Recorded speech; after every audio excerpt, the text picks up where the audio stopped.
Hari ini 27 April, semalam 26, 2 hari lepas 25 April. Untuk pengetahuan semua, 25 April adalah Hari Malaria Sedunia. Ya, dan bertemakan pada tahun ini sifar malaria bermula dari kita. Jadi untuk berbicara lebih lanjut mengenai Hari Malaria 2020 ni, kita bersama dengan Dr. Muhammad Hafizi Abdul Hamid, Ketua Penolong Pengarakanan Unit Malaria Sektor Penyakit Bawaan Vektor Bahagian Kawalan Penyakit KKM. Assalamualaikum.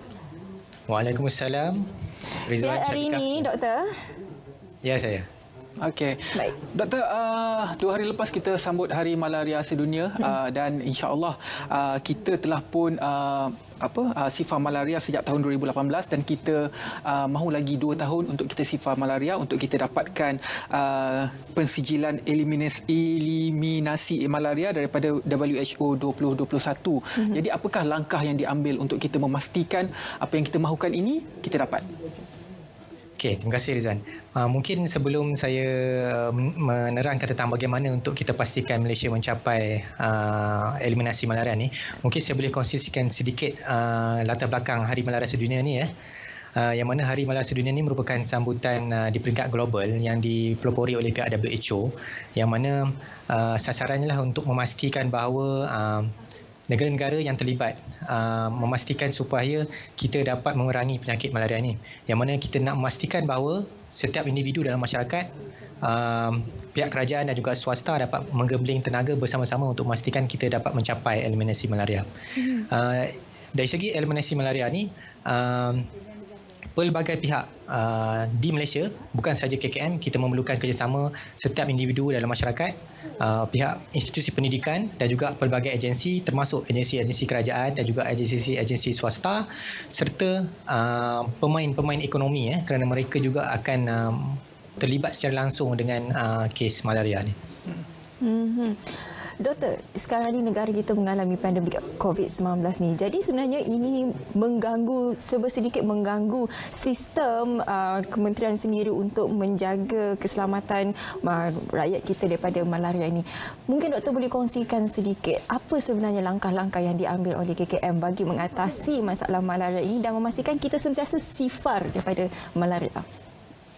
Okey, pada ketika ini sebenarnya Kementerian Kesihatan Malaysia telah memulakan program yang dinamakan sebagai Pelan Strategik Eliminasi Malaria Kebangsaan, yang mana ianya dimulakan pada tahun 2011 sehinggalah tahun 2020. Jadi sasaran kita dalam program ini adalah untuk memastikan kita berjaya untuk mendapatkan pensijilan eliminasi pada tahun hadapan, iaitu pada tahun 2021.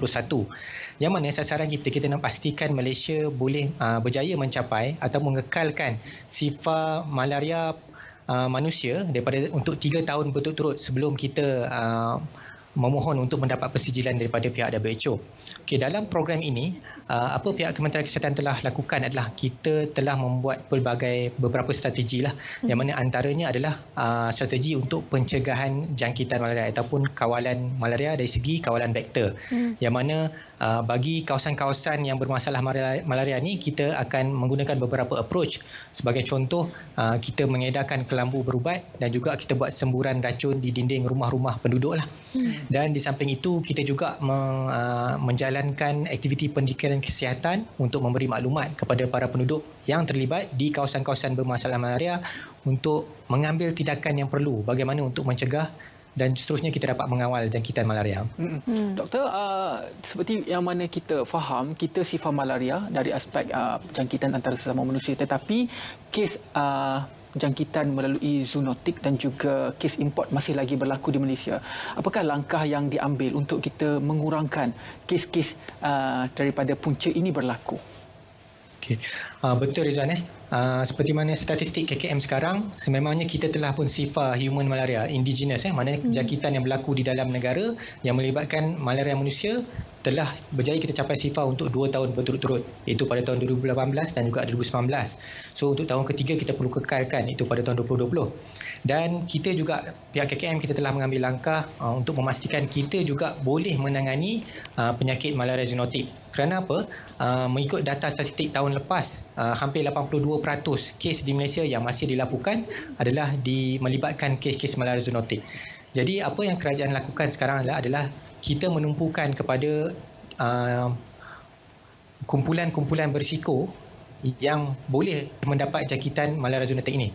Terutamanya, ianya melibatkan para penduduk yang terlibat tinggal di kawasan berhampiran dengan hutan dan juga para pekerja yang bekerja di sektor perladangan. Kerana mereka ini kita dapati merupakan kumpulan yang berisiko tinggi untuk mendapat jangkitan malaria zoonotik. Kerana kita tahu kawasan hutan dan juga kawasan ladang ni terdapat banyak kera dan monyet yang mana untuk malaria zoonotik ni mendapat jangkitan kepada manusia, dia perlu ada host dia. Yang mana host dia adalah melibatkan kera dan juga monyet.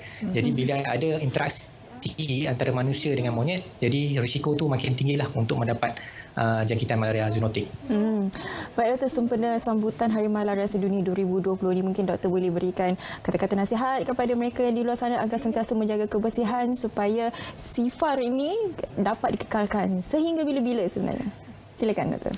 Okey, bagi memastikan bahawa kita berjaya untuk capai eliminasi malaria menjelang tahun 2021, tahun hadapan, jadi saya menyarankan kepada semua pihak. Okey, yang pertamanya adalah untuk individu ataupun masyarakat di Malaysia yang mana mereka perlu mengambil tindakan. Pertama, sekiranya mereka tinggal di kawasan berisiko malaria atau kawasan bermasalah malaria, mereka kena pastikan bahawa mereka dapat kurangkan masa berada di luar rumah pada waktu malam. Jadi oleh kerana sekarang kita di musim PKP ni, jadi ini adalah sangat baiklah, mana kata mereka duduk saja di rumah dan tidak keluar ke rumah, especially di kawasan-kawasan yang adanya nyamuk yang boleh menyebabkan malaria. Yang kedua, sekiranya mereka perlu keluar, mereka kena pastikan bahawa mereka memakai pakaian yang sesuai. Pakai pakaian yang boleh mengelakkan kita daripada mendapat gigitan nyamuk lah. Contohnya kita pakai pakaian berlengan panjang dan seluar panjang dan juga menggunakan repellent.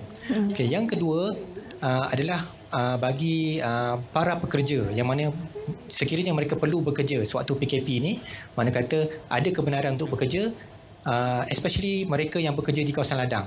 Jadi pihak majikan, contohnya majikan perladangan, kena pastikan pekerja-pekerja mereka dilindungi. Mana kata sekiranya mereka duduk di rumah kongsi, maka pengusaha-pengusaha ladang kena pastikan pekerja mereka dilindungi, yang mana mereka dibekalkan dengan kelambu berubat dan juga dipastikan pekerja mereka mendapat perlindungan menggunakan pakaian yang sesuai lah semasa bekerja. Dan seterusnya saya nak pesan kepada semua rakyat Malaysia yang berada di kawasan bermasalah malaria, sekiranya mempunyai simptom malaria seperti demam, sejuk menggigil, panas berpeluh, sakit kepala dan lemah badan dan sebagainya, cepat-cepat datang ke hospital. Kerana kita perlu datang cepat hospital supaya diagnosis tu dapat dibuat dengan cepat, supaya rawatan awal dapat diberikan. Kerana malaria ni walaupun ada rawatan dan boleh dicegah, tetapi jika lambat dia boleh menyebabkan kematian. Baiklah. Terima kasih banyak-banyak Dr. Muhammad Hafizi Abdul Hamid berkongsi bagaimana cara untuk kita mencegah malaria. InsyaAllah kalau kita berusaha bersungguh-sungguh, pastinya kita akan dapat pengiktirafan daripada WHO ini, pensijilan eliminasi malaria.